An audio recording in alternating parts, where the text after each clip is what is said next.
this week we're very much focused on the primary school TIE, as we have a possibility of performing next week. So today we were very much just refining what we already have and making sure everything is finished, so making it performance ready. We started this rehearsal with the two newest chapters, which we felt the least confident with, and we wanted to just finish off. So that's chapter 4 and chapter 5. Chapter 4 being about the fear of growing up and having all these new responsibilities. So this is the chapter we started with, and we created a set introduction which Connie introduces, talking about how having more responsibilities can be scary, but life isn't a game. You can't win or lose. There are so many different solutions to each situation. So then we all go, ooh, or is it? And then we all yell very enthusiastically with lots of energy, game show! Which then launches into the game show. We then set which we've already blocked. So we then set the conclusion, which talks about how there are lots of solutions to every situation, and that the audience have shown during the game that they are perfectly capable of handling these situations and coming up with solutions for like lots of these situations which they may encounter. And this we think will like boost their self-esteem and make them feel more confident in their ability to handle experiences and situations that they will have at secondary school. So we thought that having high energy, which is very important throughout the piece, but definitely especially during the game show, as we need to act very excited, very enthusiastic, very much enjoying the game, to encourage the Year 6s to participate and to get involved and to just have fun, which is what we really want this chapter to be about. And we really want them to really get involved in this activity, as we want them to be coming up with the ideas so that they can feel like they are able to come up with these solutions and are able to handle themselves. So we then moved on to chapter 5, which I was narrating. So I came up with an introduction for this chapter. So the lines which I came up with was, I feel like we have bombarded you with a lot of negative things about secondary school, but there are so many positive things too, and some that you don't even know about yet. We're going to show you some of our favourite memories from secondary school. And then we're going to, we came up with some memories which we were going to show them. Memories we came up with was making brownies in food tech, Bunsen burners in science, school trips, which we split into two, which is French trip and ski trip, enrichment afternoons, sports day, drama lessons, and friendships. And we thought this was a good mix of different memories because it has something interesting for like a lot, kind of for everybody. And they're kind of things are a bit different in the school day that we'll enjoy, and a bit different from primary school. So when I announce each of these memories, the others yell them back at me, and then crouch down while two people go into the middle and act out this memory. This acting out makes it seem more personal, and they can see it more visually, and so they become more connected to it. And it will make them more excited.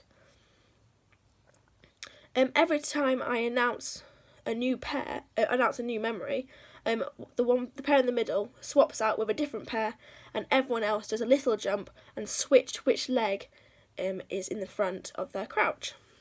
So we do this to create, to add lots of energy, to make it seem very exciting, and keep the energy up, keep the atmosphere happy and excited and enthusiastic.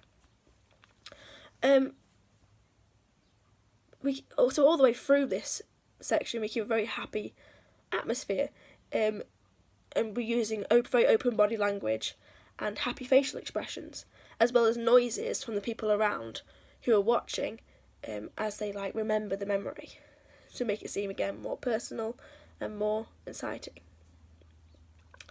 So once we get to the friendships memory, I say, you meet lots of new people in secondary school, And Caitlin, who jumps into the middle, says, "Oh, we all made friends in secondary school," which again, another personal memory.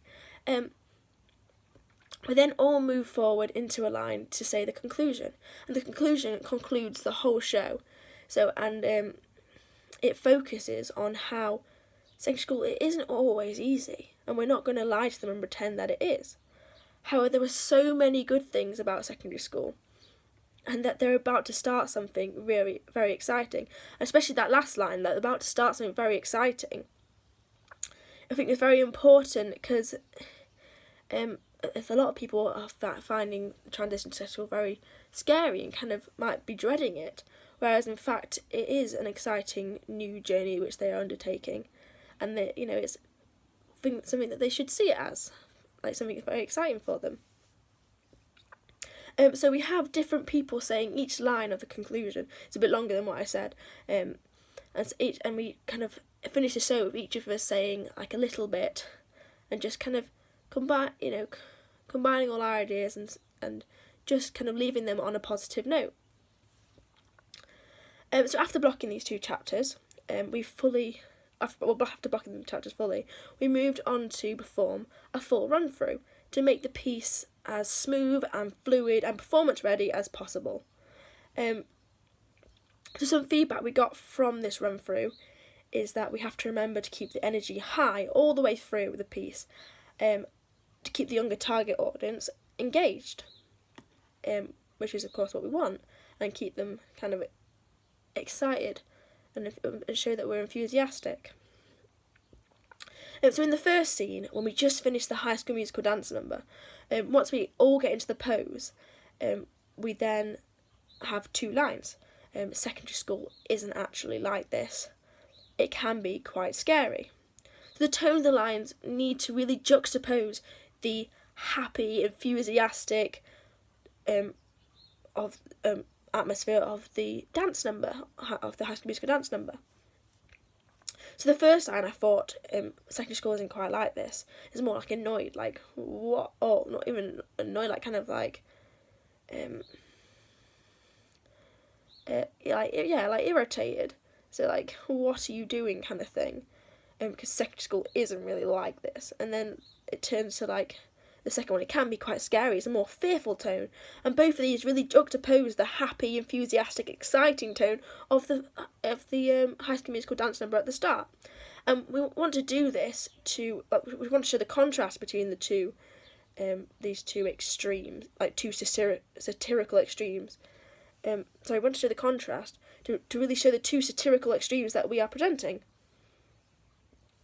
I think that's kind of quite important, because we're really just making these seem ridiculous, like really satirising these two betrayals of secondary school. And with these two juxtaposing tones kind of introduces that. So the staging as well, we changed a little bit. So we have at the start of each of the chapters, and at the end we have a narrator who kind of narrates it. So we have that narrator stepping forward away from, because we're all usually in a line, have this narrator stepping forward out of the line and all the cast stepping back. So the narrator doesn't have to step too far forward because we don't want them standing on the audience. But it also means that the narrator is clearly in view of the audience, clearly separated from the rest of the cast, so that it kind of directs the audience's attention to them. Also, this is good because it means the narrator can interact with the audience using their eye contact and where they direct the lines to. And this kind of helps that connection between the cast and the audience, which we want to make them seem more trustworthy, make them seem like make them more likely to contribute and take on the message which we're trying to give. So something else we did was when someone in the cast is talking in the lineup, we look at them to direct the audience's attention so that they're not kind of confused about where the speech is coming from, they can get lost within the line. So something else we also thought we needed to remember and add is noises of agreement. When someone says something in the lineup, everyone else around them should be going, yeah, I remember that, yeah, I get you, I know what you mean. Kind of this kind of way of agreeing with them and kind of these ad-libbed vocals, it creates a very natural. It's kind of like a very natural presentation instead of just us kind of giving this kind of assembly kind of presentation. It makes it seem more natural, more like it's just, we're just coming off our heads kind of thing. It also makes it seem more personal, like we experience these things ourselves, and that we've been in exactly the same place as them, which again, more like the trust us, develops that connection with the audience, and makes them more likely to trust us, as they like more believable that we have experienced all these things, and have been in exactly the same place as them, and know how it feels. So consequently, I'm more likely to listen to us. So when deciding who will be the mini me of the narrator, we wanted to show him like a very enthusiastic start to the scene, like we want to be here, we want to be doing this, create a very exciting atmosphere. So the narrator turned around and goes, "Oh, who wants to be me?" And everyone's like, "Yeah, I want to be you," or like being really enthusiastic, trying to get picked, and then showing like reaction when they've not been picked, or reaction when they've been picked, and or even not even just for mini me, just like for the different characters. We thought that would be like very exciting to show and create that very enthusiastic atmosphere. So the last day, during the positive chapter, we wanted to make sure we kept having these reactions from the cast in the background that I mentioned earlier, but having them very short and quick, so they don't overpower the main pair in the centre, but also not too overwhelming and chaotic for the audience, because we want to really draw focus to the centre of the semicircle where they're performing the memory, because that's where we want the audience attention to be. But we also wanted them to at least have a little bit of a reaction to the memory when we say it, to give a sense of excitement and a sense of how personal these memories are and how we've experienced these memories. It also, having this kind of sense of excitement in the atmosphere makes the audience more excited for secondary school, and we're presenting secondary school, because at this point in this chapter we're presenting secondary school as a good thing, and we're keeping a very positive attitude, and we want to leave in this last chapter we want to leave the audience feeling very positive about secondary school and about what they're about to experience. So we think these noises will be really helpful. So overall, I think our piece is in a good place. It's in good shape, and I feel if we are performing next week, we could give a good performance.